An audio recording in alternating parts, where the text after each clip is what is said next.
তাফসীর বিল রিওয়ায়াতের এক নম্বর কিতাব হিসেবে যেটাকে গণ্য করা হয় ওটার নাম তাফসীরে তাবারী। সেই তাফসীরে তাবারীতে সূরা আহজাবের 56 নম্বর আয়াতের তাফসীরের মধ্যে বিশুদ্ধ সনদে হাদিস উল্লেখ, যেটা তাফসীরে রুহুল বায়ানের মধ্যে কোট করেছেন ইসমাইল হাক্কি হানাফি রাহিমাহুল্লাহ। আল্লাহ তাআলা নির্দেশ দিয়েছেন, ইয়া আইয়ুহাল্লাযীনা আমানু সাল্লু আলাইহি ওয়া সাল্লিমু তাসলিমা। ইমানদার বান্দা বান্দিরা গো,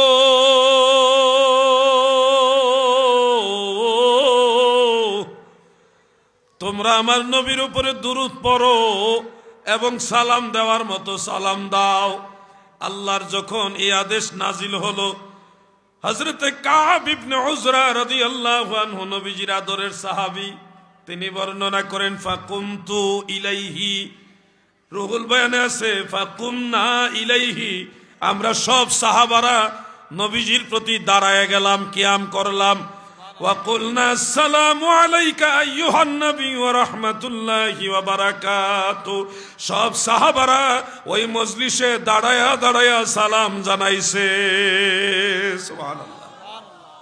এবার আপনারা নিশ্চিত হলেন যে সাহাবীরাও দাঁড়ায়া সালাম দিছে। আরো বহু হাদিস শরীফ আছে ব্যাপারে। হুট করে বেদাত বলে দিয়েন না ভাই। বলবেন সাহাবারা দেখা দেখা দিছে, আমরা তো দেখি না, না দেখে কেন দাঁড়াই? ওরে ভাই রে, কবরস্থানে যখন সালাম দেন আপনাকে দেখে দেখে সালাম দেন? হ্যাঁ, কবরস্থানের কিনারে যখন সালাম দেন কেমনে দেন? আসসালামু আলাইকুম ইয়া আহলাল কুবুর, হে কবরবাসী আপনাদের উপরে সালাম। তো কবরবাসীর দেখে দেখে সালাম দেন না না দেখে দেন? কেউ কোনোদিন মাসালা দিছে যে না দেখে সালাম দেন কেন দাঁড়াইয়া?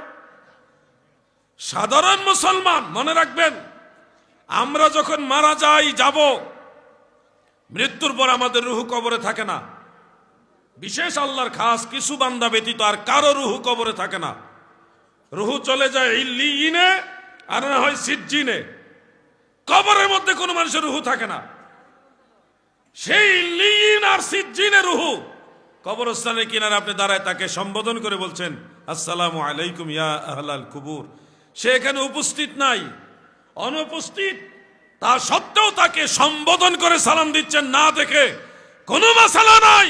আরে সাধারণ মুসলমানকে যদি না দেখে দাঁড়ায় সালাম দেওয়া যায়, আল্লাহর নবীকে কেন দেওয়া যাবে না?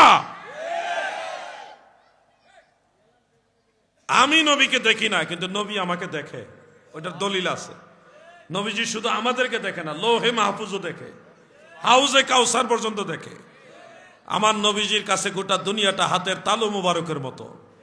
অতএব আমি দাঁড়ায়া নবীজিকে সম্মান করছি, এটা নবীজির নজরে আছে।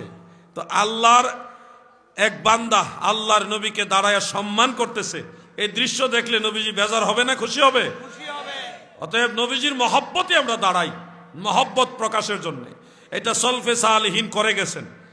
মা রাআল মুসলিমুনা হাসানান ফাহুয়া ইনদাল্লাহি হাসান, ইস্তেমালুন নাস হুজ্জাতুন ইয়াজিবুল আমালু বিহা। উসুল, এই উসুল মোতাবেকের বিরোধিতা করাও জায়েজ নাই। আল্লাহ তাআলা আমাদের বুঝার তৌফিক দেন, বলেন আমিন।